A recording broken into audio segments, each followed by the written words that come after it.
All right, folks, welcome back to the Night's Watch. I'm Jacob. I'm Alex. So, Alex, what do you want to talk about first? You want to talk about the Ducks series, or you want to talk about all the drama? Happy you learned how to putt. We'll talk about that first. All right. So, beat the Ducks in 6 games. MVP of the series, perhaps MVP of the entire playoffs. Mitchell Daniel Marner. Leads the league in points.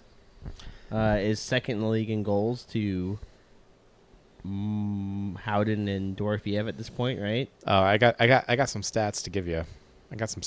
Buddy. Let me pull them up right quick. So, Mitch Marner, notable playoff choker. He led to the downfall of Toronto many years in a row. Only him. Single-handedly. By himself.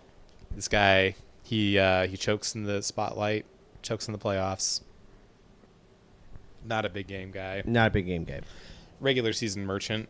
Mm-hmm. Currently, after making the Western Conference Final, he leads the playoffs in points, 18, primary assists, 8, shorthanded points, 4, multi-point games, 5, game-winning goals, 2.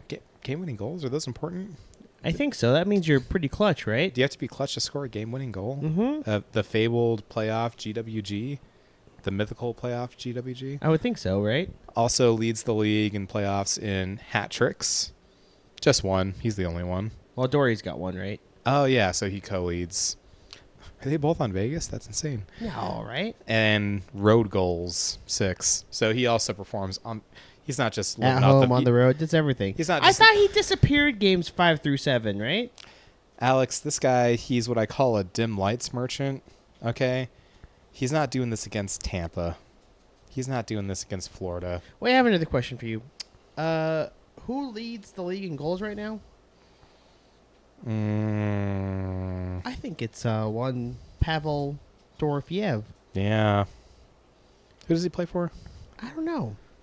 Also, remember when everybody was talking about him disappearing in the playoffs? Yeah. In games 1 through 3 of each series, he didn't have any points or goals, and then both series, games 4 through 6, he had 9 goals combined.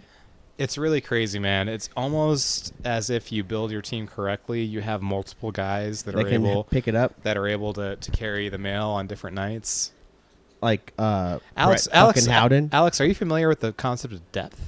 No, have you heard this? Have you seen this? Have you heard of this? 2 guys being a deep team, depth. I thought you just had 2 guys that are your stars, and then one kind of really good offensive defenseman but's really bad at defense. You just carry all the offense, and you just win, right? Off of that. Well, that's what you pay them for. Yeah. You know. Yeah. That's why you involve 60% of your cap in 4 guys.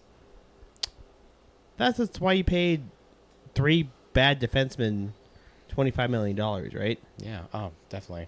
That's why if you're Toronto, you pay first-round picks for Brandon Carlo.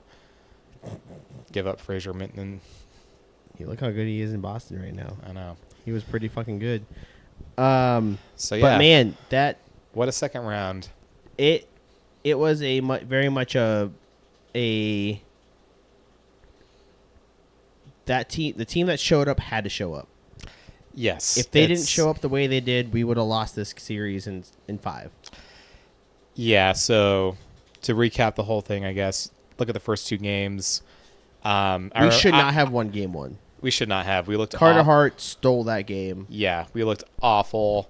But then you get the win. It's game 1. The hype is up. I feel like no one was really talking about how bad we were. Oh, you and I were texting the next day. We're like, dude, because I didn't watch it. I was at something else. Well, I feel like I was the scientist in the movie trying to convince you of the natural disaster that wasn't coming. I was at the Silver Knights game. Yeah, because I was like, dude, no. I was like, trust me, we looked bad. Yeah, the next day I went back and watched it. I'm like, oh, this team was legit awful. And then game 2 was embarrassing. Oh, we got hammered in game. Like, they made a mockery of. Yeah, they just ran all over us. Controlled play the whole way. The only reason that game wasn't a blowout is because of Carter Hart. Oh yeah. And I know we have our opinions on Carter Hart, but Carter Hart's been pretty goddamn good that whole series. Yeah, I mean, fuck him, but at the same time, like, I have 2 eyeballs. I can see what's happening before me. He had a good series. He had a great series. And the only reason that specifically in those first 2 games. Yeah, the only reason that game 2 wasn't fucking 6-1 was because of Carter Hart. Yeah.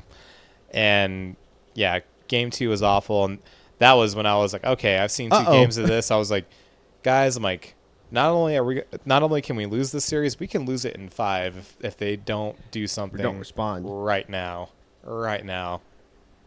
Game 3, we watched it at the bar. I was pretty nervous. Me too. But we kind of destroyed them. Game 3, We watched game 3 because we were both nervous from games 1 and 2, and game 3 is the game that we fucking destroyed them. No, game 3 we watched at we didn't watch at the bar. Pretty sure we did. Game 4 we watched at the sportsbook. Game 4 we watched at the sportsbook, but we watched game 5 and 6 at the bar. I don't think we watched game 3 together. Well, I was at the bar. You were there. I think. Oh yeah, you weren't. Because I remember I texted you. You should have come out. I texted you, like, you fucker, you should have came. Yeah, no, I You're watched missing that out at home. But that was the game where Theodore scored like in the first like minute. And, oh yeah, and it was just let me tell you. Yeah. Obviously, we're giving Mitch Marner his cookies, but Shea Theodore, man, that was like a generational fucking playoff performance. You sent me that legacy series. You sent me that stat sheet of him. Mm-hmm. He was like in the 100th percentile of all remaining defensemen for all defensemen stats. Offense, defense. He was incredible. He dare I say he looked like fucking Alex Pietrangelo out there. Shut down defense, fucking still generating offense. Someone needed to step up in the Pietrangelo role, and we all talked about Theo doing it. He's finally fucking doing it. And you know what? He's not as physical and strong as Pietrangelo is, and he never will be. That's just not who he is. He's as smart as Petra is. Yeah, just the he's way faster than Petra is. The way he can dance on that blue line. Yes. And his edge work, and then he can push off and go into the middle of the ice. I mean, Game 6, he played on the opposite side that he's been playing his whole career. And he was better in Game 6 than he's been the entire series. Yeah. And that was without Brandon. I mean, granted, that is his natural side, which is kind of funny to think. Like, his entire career. He's been playing offside. Yeah, and he's just been, like, elite.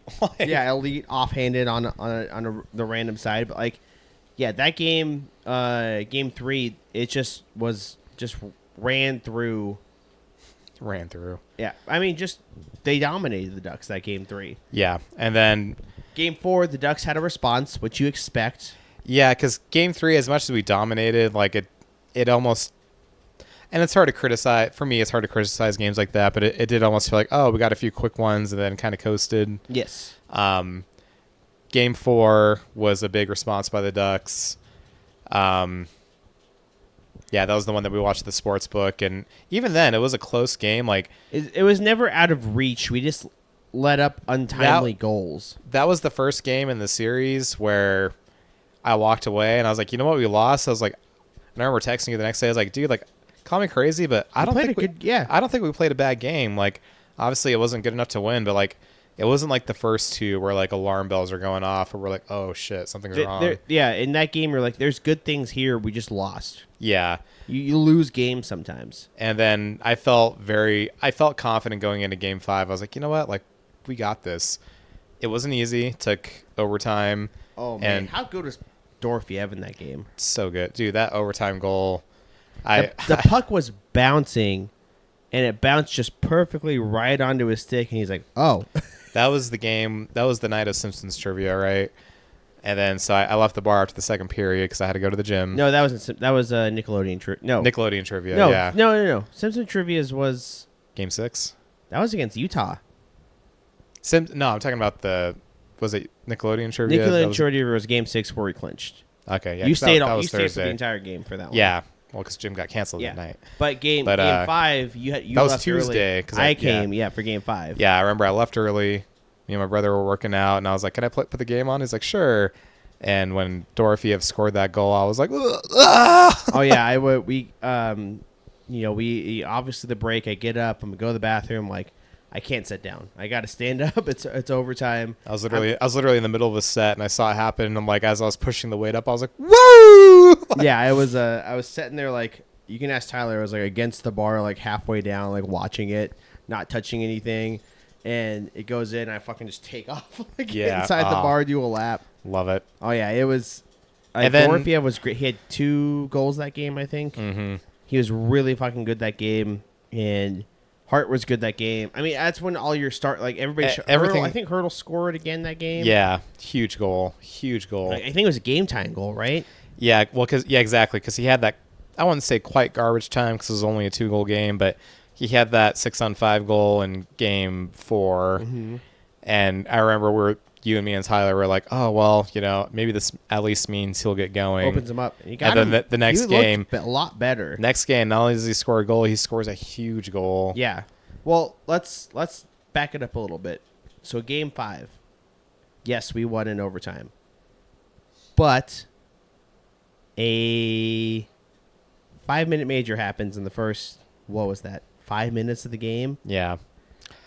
So I know we're talking about other things, but you got to talk about, if you want to talk about the controversies, you want to talk. It was game 5. So Ryan Poehling, nobody even noticed it. Yeah. We didn't. We were watching the game. We're like, I heard the bump. I'm like, oh, someone got hit against the boards. Whatever. It's a hit. It happens. And then play stops, and he's getting picked up off the ice. I'm like, oh shit! Like what the fuck happened? And they replay it, and the puck's coming to Poehling, but then Hurdle got in between Poehling and the puck deflected off of Hurdle. McNabb already lined up Poehling for a routine body check against the boards on an incoming, chip in, forecheck.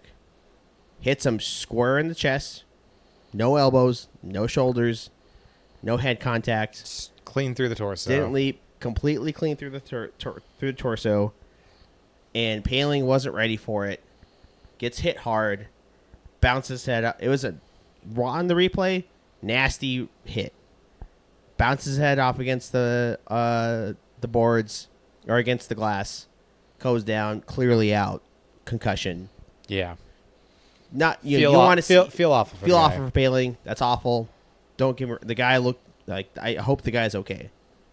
But the response to it of the refs going, all right, 5-minute major. I don't I see people online going, well, he lined them up in this and it was intent. There's no intent to injure. It's just a hit. Yeah, if it did cause an injury. All right, I'm just gonna say this plainly and flatly. May it be on record for all time on the interwebs. That was 2 minutes for interference. Oh yeah, at most. It was at most. That was a 2-minute penalty. They call a major because if something happens, you can't quite see it. You see an injury, you call the major because that way you can review it. Yep. I'm fucking astounded that they kept it as a 5-minute instead of reducing it to a 2. And then the fact that it led to a suspension is fucking ridiculous, dude. So the fact it was a major, despite watching the replay, Mark Jackson, the announcers that have played hockey before, everybody that's played hockey or been a referee going, oh yeah, it looked really bad because of the speed and the collision, but this at most is a 2-minute minor. It was late. It's an interference. Given the 2-minute minor, move on. And then when it's immediate 5-minute major, he's tossed. Like how incredulous everybody, all the announcers and Mark Jackson were like, I didn't see anything on that play that would tell me. No, Alex, all these guys that have played hockey or who have reffed hockey before, they're all dumb and idiots. Yeah. It's actually it's actually the random fat nerds on Reddit that are right. Yeah, correct. They know. Yeah, that it was. They know the rules better than the guys that are on the ice. So I could not believe that was a 5-minute major. 2, how incredible was that penalty kill to allow 1 goal? Yeah. On that major. That was honestly I feel like that was the moment where I was like, oh, the series is over. I said the series is over. They not only that, but you play 50-ish minutes in the game without your top pairing defenseman, your defensive defenseman against this young, fast team with their speed and their youth and their youth and their speed and their speed and they're so fast, and Alex. And they're big and Alex, they're fast. I know you're joking, but so they're fast. also big and they're strong and they're fast and young. But young and fast. And then so fast. Obviously win the game, and then McNabb's going to get a hearing. We're like, okay, well, Waugh got a hearing last year for that high sticking against Frederick, I think it was, and he got a fine. Yeah, got reduced down, and then as soon as the hearing happens, they're like, oh no, 1 game. he was already gone for a whole game. Fucking ridiculous. Like, because I can understand being, because I think there is it's written in the rule book somewhere like, oh, like if a routine penalty causes a player injury, it can be a major. I'm like, okay, you want to go by the rule book and say this is a major and a misconduct? I think that's fucking stupid, but whatever.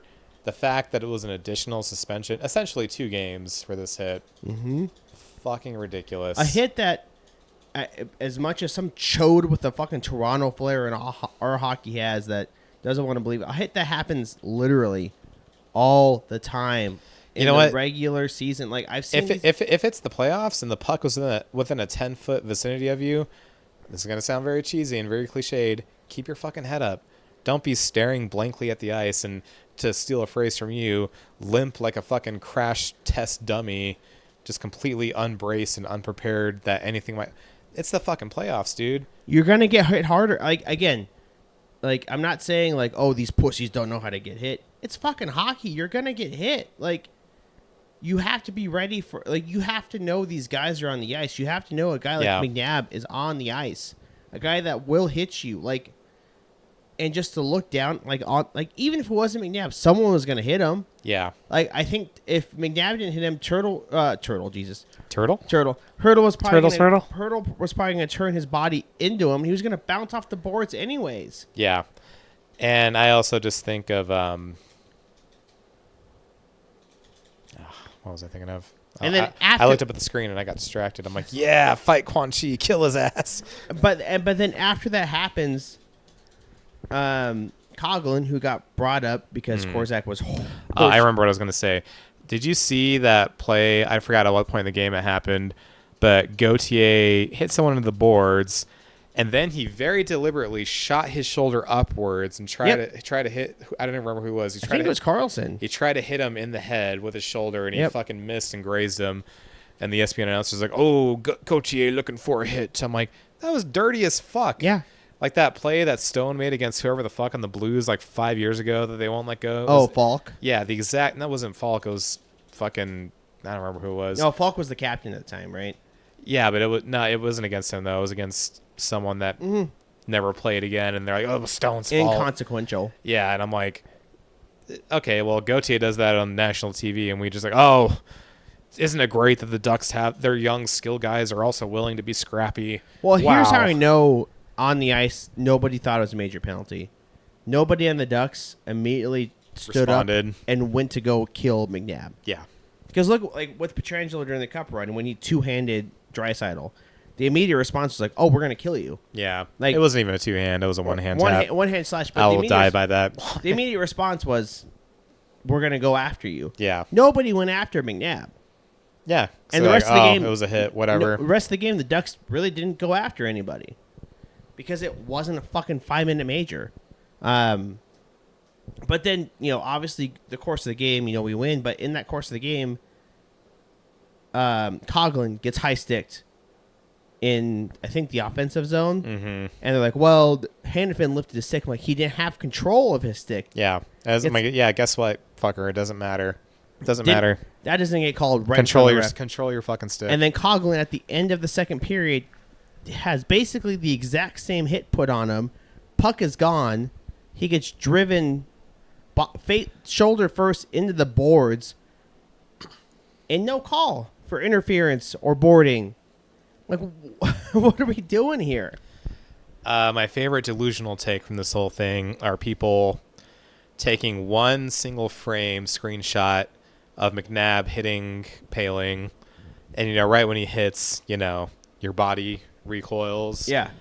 And his skates fucking kick off the ice a little bit. And like he left his feet. He jumped into the hit. And I'm like, I'm sorry, are you fucking stupid? Yes. Have you never seen a human being jump before? Like if you think McNabb quote unquote left his skates, which by the way, show me in the rule book where it says leaving your skates. That's a fucking made up phrase by fucking fans online. Yeah. So fucking stupid. And then that hit on Coughlin, whoever it was, he quote unquote left his skates way harder than fucking McNabb did. I'm like, oh, and then when I pointed that out to the guy that was stirring shit on Twitter, he was like, yeah, but fucking, it's like, are you kidding me? That wasn't late the way McNabb's hit was. I'm like, we're not talking about the lateness. We're talking about leaving your skates. Yeah. The Duck player clearly left his skates, quote unquote, way harder and way faster than fucking McNabb did. Yeah.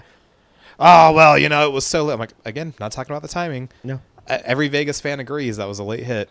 Yeah, that was interference. I'll say it. That was interference. Sure, it was a late hit, but bottom line, keep your fucking head up. You're hot like this. The controversy on the Eichel goal that won us game 1, right? Where was the icing? The icing. Oh, the icing, God, give me. Where a fucking everybody's break. Quinn will freak the fuck out. You know what Jackson Lacombe could have done? Kept fucking skating. Yep. You know what they tell every kid in youth sports? Doesn't matter if it's hockey or night. Keep Play playing to until you hear a whistle. I did not hear a whistle. No. If there's one thing that I learned from, in retrospect, I'm glad it happened so early in our hockey fandom. There's one thing I learned from that Game 7 debacle against the Sharks. I'll never forget. I was watching a hockey guy video, and it wasn't even like the immediate one. It was like one later after the controversy was getting bigger. He said straight up, he's like, yeah, should it have been a major? No. He's like, but you know what? He's like, do you know what was also an option? To kill the penalty. You have the option to kill the penalty. And you know what? And like when I heard that, it pissed me off so bad in the moment. But then I thought about it. I'm like, no, he's right. He's right. You have the option to kill the penalty. And you know what the Ducks could have done? Scored on that major. Exactly. If they scored more than one goal on the major, they would have won the game. The Ducks could have been. They could be going to the conference final right now. Finals right now. It'd be Game 7 today. That would have happened.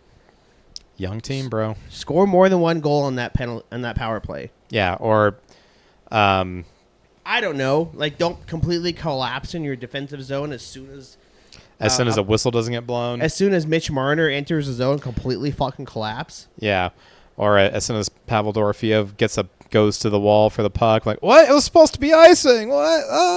Oh my God. So obviously talking about Game 5, but there's so many iconic goals in this kind of like back into the series. So what was that? Pavel Dorofeev on the end of the power play, where he stole the puck from Chris Kreider. Oh, amazing! Forehand, backhand, fucking absolutely stuck it to the back of the net. Beautiful. And then you win Game 6 off the amazingness of Pavel Dorofeev. Go to Game 6, or you win Game 5.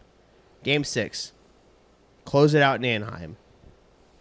Fun fact: Anaheim has never lost a game. In this playoff, has not lost a game in back-to-back games. Oh, they always won a game after losing a game. Oh yeah, 'cause they beat Edmonton in what, 6? So 6 makes sense. And so, obviously they're going to want to respond. Yeah, they're missing Poehling, but we're also missing McNabb. I would argue that losing McNabb is way bigger than Ryan Poehling, who plays 11 minutes a night and was a -1. Yeah. What a player.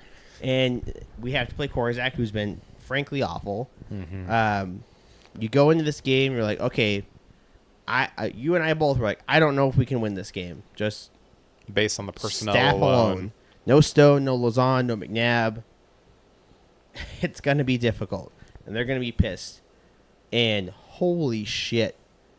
Within, what was that Marner goal in the first? Like 3 minutes, 4 minutes? 5 minutes maybe? Yeah. Beautiful stretch pass from William Karlsson. Straight to Mitch Marner. Our glorious king, glory to our Swedish god, William Karlsson, who's been back in the playoff, has been insane. Who's looked incredible. Beautiful stretch pass straight to Marner, streaking down the center. It has Jackson Lacombe, one of the best defensemen in the league, draped all over him. Dude, he turned him inside out, dude. Turns Lacombe inside out, stops on a dime right in front of Dostal, turns around, is backhanded, goes through the legs, and up it. Like, it was... Speaking of William Karlsson, that was the nastiest goal since... William Karlsson. Against San Jose year 1. That's the goal of the playoffs, period, easy. so far. Like, that period. That was disgusting. Yeah. And not going to lie, so we have had a history the last few years of, like, if we win Game 5 and it's an elimination game, like we just come in Game 6, Grim Reaper, and just fucking put them down. Not even put the other team down. Not even close. Like happened last year against Minnesota, happened the Cup year against Edmonton, happened this year against Utah, and then again against Anaheim. Even this is where I was starting to. I'm like, am I being delusional in this playoff run? But even with McNabb out and like looking at the roster, I was like, I don't know, man. I just feel like we're gonna win this. Like, I think this is over in 6. It's over tonight. It's that roster, and then on the road. On the road, yeah. Like all the logical signs pointed. It's like, oh, we're gonna let this one slip and go to Game 7. But I just had this feeling that we're gonna win. And then after I saw that, I was basically just like, all right, this is over. Yeah, this is over. And then just to continue the onslaught, like. Yeah, 2 more by the end of the first. Like was the shorty in the first? The next one was the shorty, Carlson to Howden. Martin to Howden. Martin to Howden. Martin to Howden with Howden kind of looping behind the defense and just wide open, right in front of the circle. That was when I was like, okay, it's even more over. we thought it was over. It's even more over. Has our penalty kill been outscoring the opposition's power play the entire playoffs so far? I think the only good night the power play against us had was Game 4 Anaheim. Yeah, Game 4 Anaheim. I think they scored 2 that night. Yes.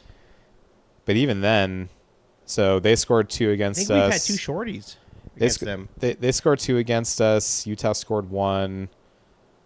I think we have at least 3 shorties in the playoffs. Mm-hmm. So I think they're all from Brett Howden too. Yeah, 2 of them are. Well, he's tied with Wayne Gretzky for the most shorthanded goals in a single postseason.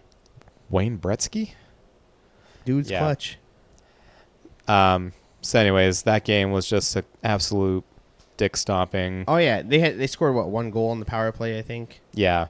And as we mentioned before, no Mark Stone, no Jeremy Lauzon, no Braden McNabb on the road. Dominated them. Frankly, dominated them. So this is what, our 5th conference finals in 9 years? Yep. It's fucking insane, dude. A majority of our existence have been in the conference finals. We have made the conference finals 4 more times than we've missed the playoffs. Mm-hmm. That's insane, dude. Yep. And then we'll talk about the controversies after this, but real quick, looking ahead, call me crazy, but like, I totally think we could beat Colorado, dude. Yeah, I mean that series starts Wednesday. Today's Saturday. It starts Wednesday, but man, have we just been not escalating in the type of team? Yeah. So like, think about it. They're fast and they're strong. Like Utah was fast, but they weren't strong. We're very big. Anaheim, fast and big, and strong and big. strong, and some veterans. And then now Colorado, fastest, strongest, and the most veterans. But you can frustrate that team. Well, you have now, if Stone's back, I hope he's back. I really hope he's back. But I don't want to say we need him to be back. Like, Tyler was a little more optimistic than me. I was like, if Stone's back, we can win. And he's like, dude, even without Stone, we could beat them. And I wanted to say that he was crazy, but then I thought about it, and I was like, I think we could. Brock Nelson's been dog shit. Yeah. In the playoffs, man. And let's be clear. Their depth guys have showed up, like Parker Kelly, Nick Waugh. Nick Waugh's huge for them. He's been great for them. What a great trade. Parker Kelly's been really good. Jack Drury's been really good for them. McCarr's playing injured. You can tell. Yeah, he's been in and out. He's been in and out. He's visibly injured. Wedgwood and Blackwood are very, very, very, very beatable. Oh, extremely. If you can limit the bleeding against, on that line of McKinnon, Netchus, and was that Nichushkin right now, or Landeskog, because Lekkonen's out. If you can limit the bleeding against them and not be fucking stupid like Minnesota and just play not push, you have a chance. Yeah. Put it to you this way. Everyone's stroking them off for how they've looked so far. Round 1 really fucking good. Okay, well, round 1 they played LA's LA's the worst playoff team of the Cap era. Literally, no. not a hyperbole as a The nice worst watch, but playoff team. literally, statistically, the worst playoff team to ever make the playoffs. Yeah, so that was They were a joke. That was essentially a bye week. And even then, LA took them to overtime. Yeah. So that was essentially a bye week. They play Minnesota. Like, okay, Minnesota's a big bruising team. No Erickson Ek. Lot of skill. I will admit I had them winning the cup in my bracket. But you also didn't have Erickson Ek being injured. And Brodeen being injured. So what has been the Achilles heel of that team for years now? Center depth. Yeah, as in like it's literally Hartman and Erickson Ek, and Hartman at this stage of his career should be a bottom six center. Yeah. Erickson Ek was injured. Erickson Ek, arguably a top 3 two-way defenseman in the league. Yeah, Brodeen Or two-way injured. defenseman, I'm sorry. So Brodeen's a really good defensive defenseman. their 1-2 center punch was Hartman and Danil Yurov. That's fucking embarrassing. Very. That's fucking embarrassing. You look at Vegas. You got Jack Eichel, and then you got William Karlsson behind him. And then Tomas Hertl. and Nick Dowd. Yeah, this is easily gonna. Are we gonna win? I don't know. Like if we got swept, would I be shocked? Probably not. I'd be frustrated and angry. Obviously, I don't know if I'd be shocked just because Colorado's that good. This should definitely be the toughest test that they face. Mm-hmm. And like I said, call me a delusional Vegas fan. There's my disclaimer right there. We can totally beat them, and I'm picking us to beat them, dude. Yeah, I think we can beat Colorado in 7. I think we could do it in 6, dude. You know why I think that? Remember 2021? Colorado, the whole league was buzzing about them. They're so insanely good, so deep, so perfect. No one will ever beat these guys. We run into them in the Western Conference Final. Game 1, we lose 7-1 in a huge, embarrassing blowout. Ryan Reeves gets fucking suspended. Complete shit show. Entire hockey world was fucking jerking off over our demise. Was that 2020? Oh, 20 to 2021. Yeah. Yeah. Game 2, also in Colorado, played a lot better. Take Robin Lehner out, put Marc-Andre Fleury in. It was a lot closer, but we still win.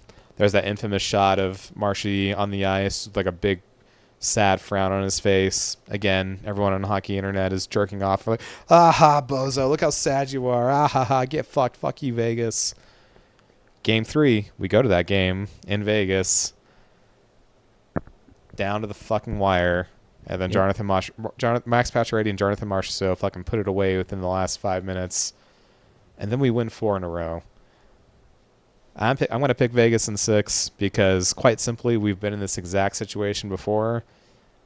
And I think we can do it again. Yeah, I think so. I mean, yeah. I would say this team is better than that Vegas team. Is Colorado a juggernaut? Sure, in the regular season and so far. But like they have you said, faced have they really zero faced, adversity. Have they faced any adversity against anybody? The most adversity they faced is fucking Nathan McKinnon getting handed a stuffed doll at the Olympics. The most adversity they face is Nathan McKinnon getting made fun of for using flippers in a hotel pool. Yeah. And I think you don't think that he's gonna fucking spurg out when when 100%. he gets his matchups are Eichel and then Karlsson, and he can't do anything on the ice because they're both so good defensively. Yeah, I think this is going to be a great transition point. But we're not talking about another X factor that hasn't existed on this team in Mitch fucking Marner. Yeah, you don't think dominant two-way playmaking winger. And if Stone's there, he's now on the third line with Hertl. Yeah. Like, they've got 3 lines, 4 lines, frankly, because Nick Dowd's a fucking animal. Yeah. Like, Cole Smith is violent. Yeah. You got multiple lines that you can match up against that line just to frustrate them. Yeah. And he's going to lose. Remember when he was losing his mind in that series against, or was that Arizona, where he threw a player's helmet at his head? Remember when against us, when he was punching Tomas Nosek in the head? Yeah. Everyone's like, well, that's not dirty. He's just passionate. But, so I'm going to use that note about adversity and frustration to segue here. So a team that is kind of facing adversity or drama or controversy, the Vegas Golden Knights. Again. The Braden McNabb suspension, Game 6, put Anaheim away on the road. After the game, Tortorella does not speak to the media. Yep. The team refuses to open the locker room to the media. They just send Marner and Howden to the podium, and then they book it, basically. Yep. Next day, or the day after it comes out, Golden Knights have been... John Tortorella has been fined $100,000 for not speaking to the media. The Golden Knights have been stripped of a second-round draft pick. So, pretty severe. I think some context is needed. Because at first everyone's like, what? They just... The whole bullshit excuse, like, oh, we got to catch a plane. Fuck you guys. We got to go. That was bullshit. Yeah, 100%. And unfortunately, there were a lot of Vegas fans that like bit that and were like, "Well, yeah, because John Wayne has." I'm like, "Shut the fuck up! They could drive 20 minutes to LAX. Like, it's fine." It like, was that the airplane excuse is bullshit. 100%. 100% bullshit. They will don't fall for it. They will guys. let a private plane leave. They don't give a shit. Yeah, like so that was clearly bullshit. Give me a break on that one. A lot of people bit onto it for some reason. Elliot Friedman later reported that it was us basically protesting the McNabb suspension. Valid. Yeah, team felt that was a bullshit suspension. It was. So in protest, like, yeah, we're not doing post-game media. Fuck you. We're leaving. See you in the next round. Mm-hmm. Because that's a big presser is when you eliminate a team. Yep. And press is important, right? Because press... It gets clicks. It gets views. Press is quotes, which is... The NHL... Fan the NHL, interaction, which is views, which is money. Yeah, all the NHL social media channels will cut that up and get millions of views on those. Yep. So no press. It was a protest against McNabb, getting suspended, get fined, and stripped of a second-round draft pick. Call me crazy. You won't call me crazy because we talked about this. Yeah. As soon as I saw all the drama and the way people were responding to it, and then just like the way Marner and Howden were talking to the press that night, and like the fucking, I don't know, the devil may care attitude, I was like, I think we're gonna win the fucking cup. Yeah. Like, this is like one of those watershed moments, like when Pietrangelo got suspended, and we're like, that's fucking horse shit. Everyone thought that was gonna be our death blow from Edmonton. Like, oh, you can barely keep them off the board, and now you lose Pietrangelo. You're won that game and then won the next one. Yeah, I think this is just going to bring the room together. I really do. Because like with context to that too, they said they've been warned multiple times. We've talked about it on this podcast before. Kelly McCrimmon runs that that press room with an iron fist. Oh yeah, he's like fucking Joseph Stalin. Yeah, he will cut you out if he thinks you're doing too much. And he removed the press pass of the athletic reporter that was asking questions about Carter Hart. Yeah. So there is a precedent. And I want to make one thing clear. I don't know how you feel about it. All those things, that was wrong. I don't think you should do those. Yeah, if you're I a agree. team. I don't think we should assign Carter Hart. I don't care how good he's doing. No, I agree. But the fact that when you sign him, a reporter comes and asks questions, and the first thing you do is revoke his press pass and kick him out of the building, that's beyond fucked up. Yeah. And then apparently we also have a history of withholding players from post-game pressers.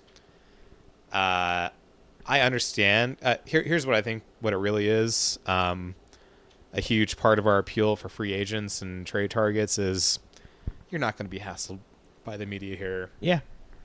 That's our reputation. And I think Kelly's trying to uphold that reputation. Like, yeah, we're gonna bully reporters.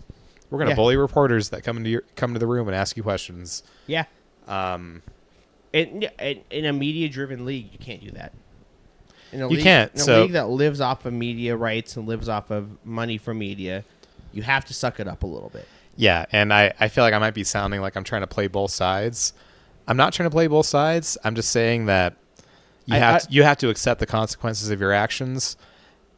I love the fact that they turned down that presser to protest McNabb being suspended. I'm like, I agree with that. That is baller as fuck. I would do the exact same thing. Fuck you guys. But at the same time, I'm not going to rabidly be on the other side like, oh yeah, fuck the media. You guys suck. You don't deserve it. I'm like, no. Like, it's part of it. Like, and you know what? An act of protest does not mean anything if there's no weight of consequences. Mm-hmm.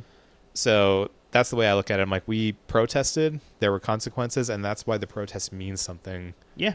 So I say fucking kudos to Torts and kudos to the team for saying fuck you. We're protesting McNabb being suspended. Yeah.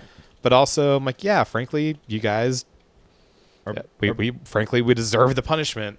Yeah. That being said, I think we're going to get that second round pick Oh, back. 100%. I think they just want Kelly to go to the front office and kiss the ring. Kiss the ring, promise to never do it again. Like, okay, you can have it back. Get his pee-pee slapped a little bit. Exactly. But now you know we're serious. Don't do that again. Yeah, don't do that. Don't do that, mister. So today we're recording on Saturday. Mm-hmm. So today we had our first practice since that series. They asked Tortorella about it. He just said, well, we released a statement as a team. I'm just going to leave it at that. That's the only thing that made the rounds on Twitter. That's as you expect a coach to say. Yeah, but what didn't really make the rounds is Danny Webster, God bless him, from the RJ. He made a point of saying, but after that, he had a very lengthy discussion with us about where Vegas is at and where Colorado's at and his thoughts on both teams. He's like, it was very thoughtful and insightful. And I'm like, of course that doesn't get reported because they're hunting the headlines. Exactly. But to me, that's basically Tortorella saying, hey, guys, I kind of fucked you over. Sorry about that. I'll make time for you today. It's not personal. I'm not going to talk. I'm not going to talk about what happened, but I'm going to talk about the series that's coming up. Exactly. People are acting like this is Tortorella versus the press. I'm like, no, this is the team versus the league. Yeah. It's the press are just the casualties in the middle. Why are we acting like this whole situation is like Tortorella shot somebody on the ice? Oh, Jesus. That and all these hockey fans on Twitter. I'm like, okay, we all just spent the last 2 years watching the government strip press rights, and y'all are fucking jerking off to it and loving it. But now suddenly you care about the sanctity of the hockey post-game presser where a bunch of sweaty players go, yeah, well, just got to get pucks deep, play as a team. You want to play good, and you hope you play good. I think we played pretty good tonight. We got to come out and play well against Colorado, play like we did, play better. Well, Alex, they got a good team over there. I don't know if you knew that. Literally, that's all it was going to be. They got a good team over there, so we got to be ready. We got to be at our best. And you hope you play good, and you want to play good. I'm really glad that I thought we played pretty good tonight. That our coach gets fined $100K and we lose a second-round pick, but the Chicago Blackhawks covered up a years-long sexual assault case that led to multiple young boys being also assaulted, and their only punishment was Stan Bowman and Joel Quenneville couldn't be in the league for a few years. Joel Quenneville, the current coach of the Anaheim Ducks? Yeah. Stan Bowman, the current GM of the Edmonton Oilers? Mm-hmm. Those two? What? Yeah. Oh my God. You know where Kyle Beach is at? Fucking not in the league, not playing professionally. Oh my God, no one knows. That's the tragedy.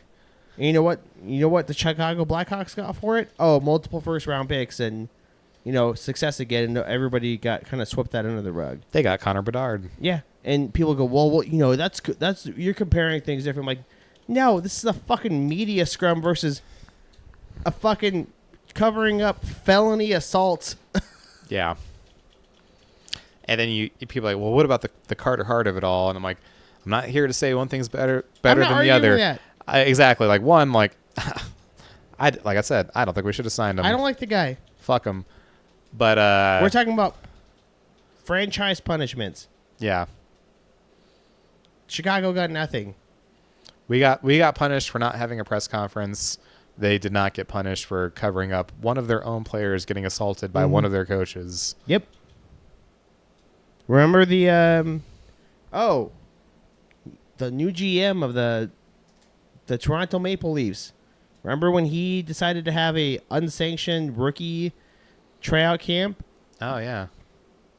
He's back in the league. He's GMing the biggest team in the league. Yeah. Wonder how many millions of dollars he's making. Yeah. Did you know the Aquilinis have fucking decades of documented sexual assaults within their family, and they still own the Vancouver Canucks? Yeah, it's almost like these are all bad people. They're all bad people, but it's also like. But when it's Vegas, you gotta put on your puritanical pilgrim hat and pretend that you're better than everyone else. I opened up. I'm going to delete the app because it's pissing me off. I opened up Reddit this morning. Honestly, you should. I should. I opened up Reddit this morning. The first thing I see in our hockey, does the Vegas as a franchise not reflect Vegas as a Vegas as As a whole, city. as a city, and I'm like, They're first of all, dirty, they're corrupt, and I'm like, what the fuck, man? Fuck and you know the funniest thing, you know what the flair was of who posted that? Fucking New York Rangers fan. Jesus. I've been in New York multiple times. The gutter city of America. It's a shithole. Not because socialism there. No, it's because rats fucking are eating trash in front of you. Homeless people are all over the place. The area around the arena is disgusting. It's what they accuse fucking L.A. and Seattle of being. Literally. Like Portland. I see that. I'm like, fuck off. Like, give me a fucking break. Like, you're only painting it this way because you're angry that your own team can't fucking make the win. playoffs. Yeah.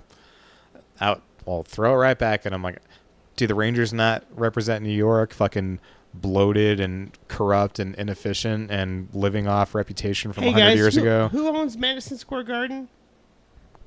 Who owns the Knicks? A good guy, surely. No, a guy that uses facial recognition and AI to kick people out of his arenas because he decided that he didn't like them saying sell the team On Twitter.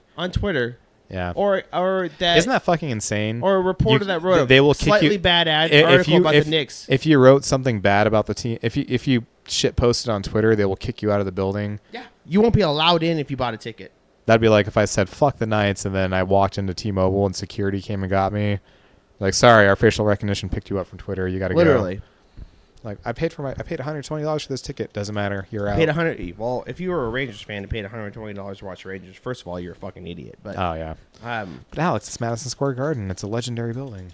I was outside of it. It looked dirty. It's funny. This one Reddit user has led to us shitting on the Rangers for a few minutes, but yeah, It was all like you said. I understand I understand the overall punishment. I understand the concept of the punishment because of what this organization has done in pressers before. Yeah, multiple times. Kelly McCrimmon is not a saint. We know that. He has ruled that. Like, look at going on the road. Who is the only guy that's getting a quote on the road? Gary Lawless. Yeah. So it's like I've noticed that with our pressers. It's corporate. It's corporate propaganda. They'll give Danny one question, they'll give Hannah one question, and then they'll give Ken one question, and then Dave Gosher and Gary Lawless each get like 3 or 4. Yeah, it's team media. Half the press are employees of the team. Yeah, and they're not exactly asking hard hitters as much as I love them. Yeah. Do we want to talk about the other controversy with Vegas since the last time we recorded? Vis-a-vis Bruce Cassidy in Edmonton. Oh, that's not a big deal. I think it's fine. I think this controversy completely eclipsed that one. Where we didn't allow Bruce to talk to Edmonton because he's still technically under contract. Yeah. That's what cracks me up. Let's do our favorite thing, Jacob. Let's rip on fucking Edmonton for 10 minutes. Okay. Look. Okay, they request to talk to Bruce. Sure. Fine. He's technically a free agent, but he's also technically under contract.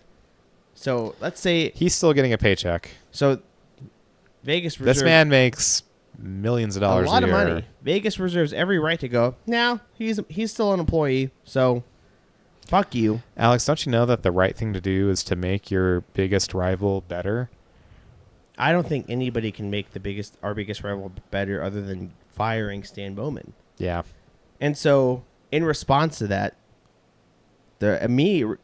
Let's keep in mind after finding this out and they wanted to talk to Cassidy.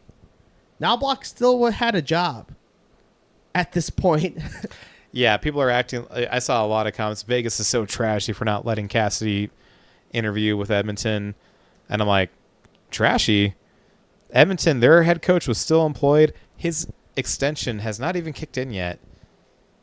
And they were interviewing other coaches behind his back, and then they let it leak to the press.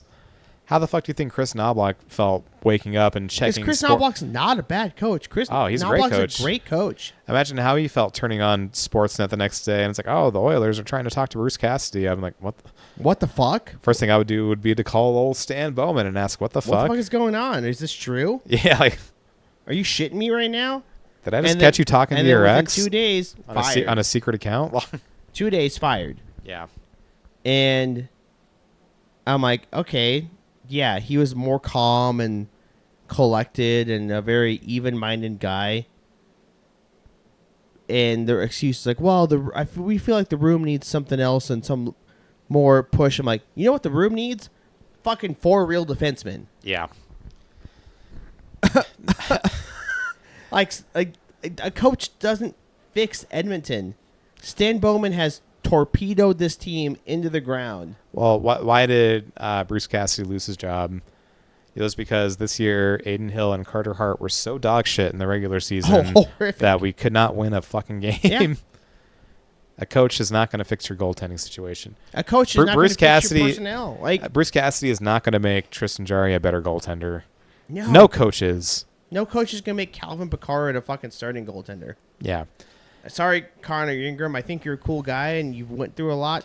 Well, you're not going to be made a great goaltender off of Bruce Cassidy alone. Yeah, and not to relitigate this, but we've said time and time again, what makes Bruce Cassidy a good coach? It's his tactics. It's his system.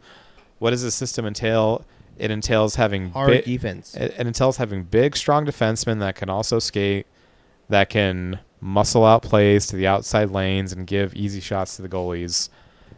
Who the fuck on the Edmonton D-Corps can do that? Is Jake Wallman a big, strong guy that can take the body? Is Ty Emerson? Is Evan Bouchard? Matthias Ekholm can, but he's too old. He's like the only guy. He's the only guy. Literally the only guy. We still had McNabb. He couldn't do it by himself. Literally the only guy. We lost Petro Martinez, and suddenly the team looks a whole lot different. Yeah. Again, Theo stepped up, but he's not. It's not from his strength, but he's exactly like. Is he a big, strong guy? Is he playing that style of hockey? If Dickinson walks, who the fuck is their third line center? Is he going to be able to fucking? I know we picked. We both picked Edmonton for that first round, but in hindsight, you look at those rosters. Anaheim's roster was way fucking better, performed way better than Edmonton's did. Yeah. Like, what? If anything, we picked Edmonton because we've been picking apart the roster for years, and then they kept winning seemingly against logic. Yeah. So of course, the one year I decided to throw logic after the window. It's the one year that they look as bad as they are on paper. Yeah. I mean, let's look at it this way. Stan Bowman traded Stuart Skinner, and people forget about this part, and Brett Kulak. Was that the guy that scored the series-winning goal against Minnesota in the second round? No, it couldn't have been. No way. No way. And Brett Kulak. Why would anyone not just give that guy up, but use him as a sweetener and a cap dump? Yep. For double the salary for Tristan Jarry. And Stuart Skinner goes to Pittsburgh. Immediately is in the regular season. Great. And playing well. Yeah, did he get pulled in the playoffs? Sure. But that was out of desperation, and they needed to do something. And then Pittsburgh, Kyle Dubas turns around, takes Brett Kulak, trades him to Colorado, I think for a mid-round pick and maybe a player, gets some assets back, and guess what? He's still only paying Stuart Skinner $2.5 million. How much are you paying Tristan Jarry again? Well, I think fuck the dollar amount.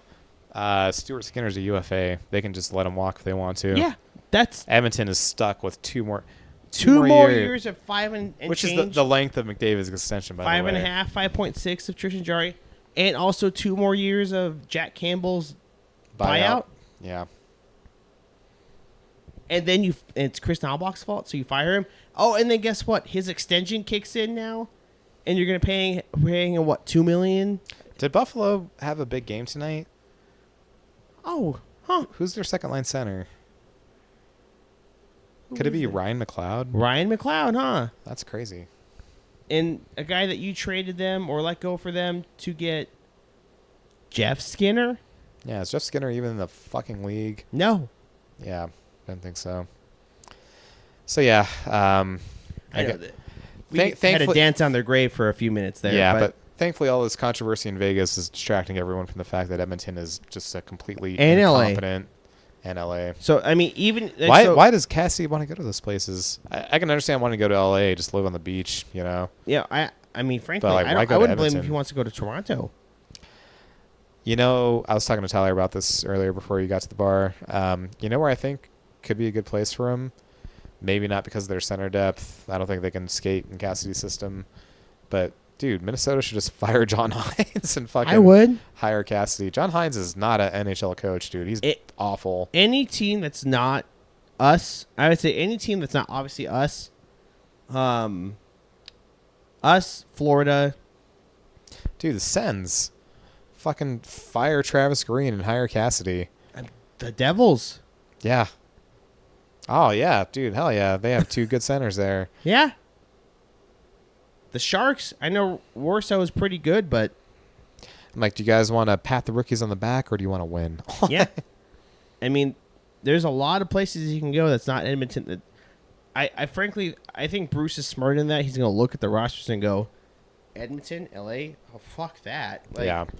Like I said, if he's played against those guys for how many years now? Yeah. I think the only reason he would go to LA is if it's a lifestyle thing, but I think he's too competitive for that. And his girls are, I think, approaching their teens too. Yeah. So Jesus Christ, he's got an older family. Yeah. It's not moving there like for schools. These girls are going to be in high level. Yeah. Junior hockey leagues. So, I mean, we'll see where he goes, but I don't think it's going to matter if you go to fucking Edmonton. I respect Bruce so much that where I'm just like, Bruce, you could do better than those 2. Oh, yeah. You can do better than Toronto. Find yourself a real woman, Bruce. Don't settle for these these hoes, you know. These trifling ass hoes. That's all I'll refer to Edmonton from now, a trifling ass hoe. Yep. But man, no.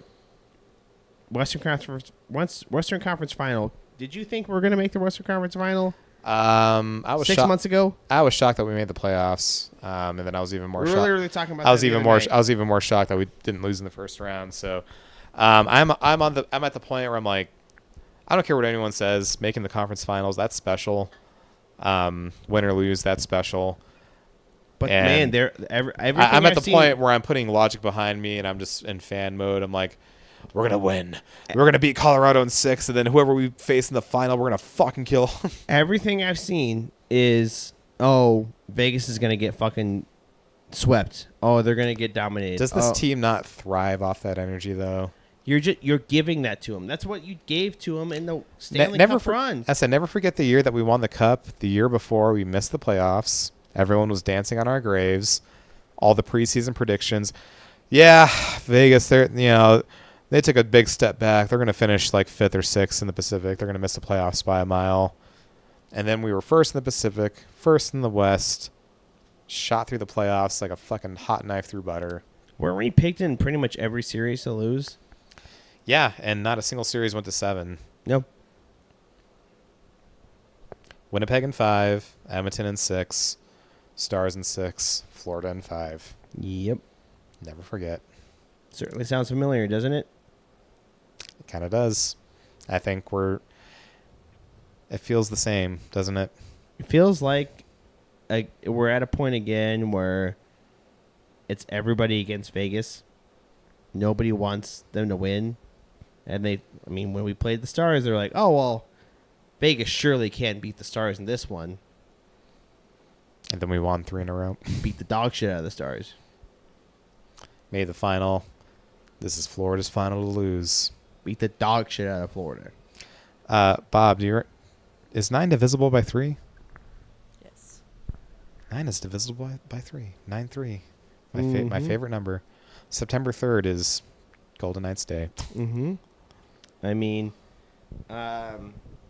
we'll see. We'll see how we're discussing this in 2 weeks. We could be very sad. We could be very fucking pissed off. We're going to Game 3, by the way. Me and Bob. We might try to go to that game. Okay. You guys are going to be in your mom's seats. I think so. Yeah. Okay. I think Victoria wants to go, so we're going to try and go. I'll double check the tickets. It is on a Sunday, so that's perfect. Yes. And it's 5 p.m. game, so it's perfect. Early. Yeah. So I think we'll get there early and hang out at Bar House. Yeah, drink and hang out. Taking the plaza and everything. Take pictures and yeah. Yeah, I think you should get a tattoo, dude. I won't be able to be buried in a Jewish cemetery, unfortunately. Or go to a Japanese bathhouse. Or a Japanese bathhouse. Not that I'm Jewish, but or Japanese. Or Japanese. I think I just killed Bob. Get it on your thigh. Get a little Golden Knights logo on your thigh. A little slut tattoo right here on the inner thigh. Yeah, and have your wife kiss it goodnight every night. I think she'd probably stab me if I got a tattoo. Well, Victoria, get cool. Okay, get cool. But I think we'll try to go to that one. I'm excited. I'm very excited. I think I'm as cautiously optimistic as I have been in the last 2 series, but I'm also kind of pushed towards confidence because of how much everything I'm reading and seeing that they hate us. I know. So your official pick is Vegas in 7? Vegas in 7. My official pick is Vegas in 6. Well, let's see it. Let's do it. Unfortunately, Bob's boyfriend is a filthy Avs fan, so we might have to cast that foreigner out of our village for 2 weeks. Sorry, we're gonna have to throw him in the dirt. And if the Avs win, well, we have to kill him. Sorry, Kyler. Yeah, sorry, buddy. Also, real quick, R.I.P. Horsies. Yeah, Henderson got eliminated and by the filthy fucking Colorado Eagles. Say by Colorado of all teams. Oh my God, this is our chance to avenge our little brother. Avenge. You know what this like is? In Mortal Kombat. I'll say this is the Mortal Kombat movie. Liu Kang's brother gets killed by Shang Tsung, and fucking Nathan McKinnon staring at us like, "You're next." Yep. Hell no, they're going down.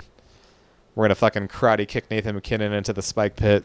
Oh, I hope he fucking spurgs out, freaks the fuck out because he's getting he will blendered by the 4 centers that we have on the team.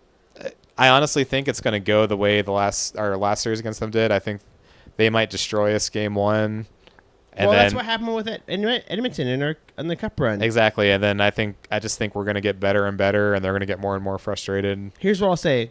And then game 4, it's going to flip, and suddenly they're going to be on their heels. Play 3 games in the playoffs first before you decide how the series is going to go. Yeah. Yeah. Because what we were saying today again with Buffalo and Montreal, Montreal's going to – it's over. I will say we were writing – I wrote Buffalo's fucking – Death Note. Like fucking obituary like 2 games ago. Here lies Alex Tuck. He did not show up in this series. Yeah, and then today we're at the bar and we went outside, and every time someone came back in with more beers, like, yeah, 7-3 now. What? Yep. Huh? So Buffalo forced to 7 in Montreal. No series is over until it's over. Game 4 is over. Yeah. Yep. Until the 4th game is won. Agreed. And I frankly think that this team is riding a high. Not so much a high, but they're confident, and they know that they're under. They're vibing. They're vibing.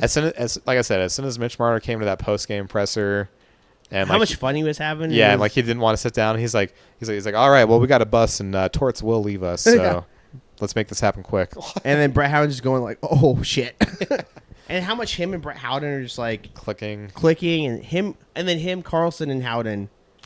Yeah. And then now I know we were trying to wrap up, but real quick. That line. Carlson coming back, like, that literally saved the season. Oh, my God. He's been so good all over the ice. I forgot, like, why have we been so bad? Unfortunately, he's Bob's and my wife's most loved man. Yeah.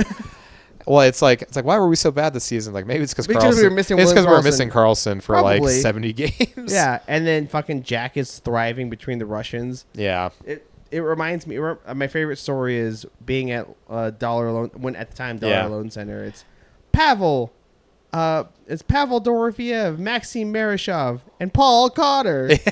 This is just like Ivan Barbashev, Pavel Dorofiev, and Jack Eichel. It's like 2 Russian-ass names and like the fucking... The whitest dude The whitest American dude you can ever think of. This fucking dude from Boston. Pavel, Ivan, and Jack.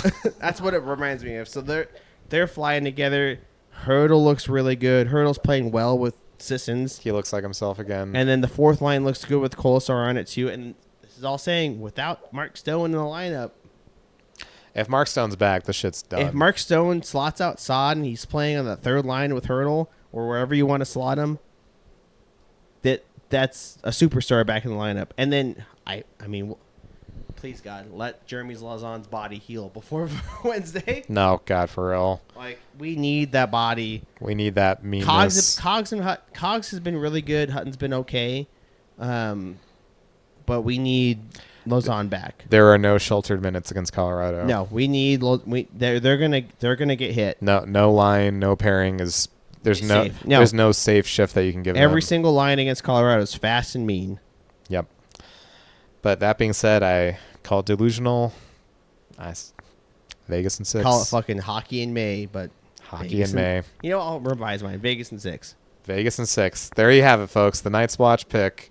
It's spring. It's hot. Everyone's fucking hormonal and crazy.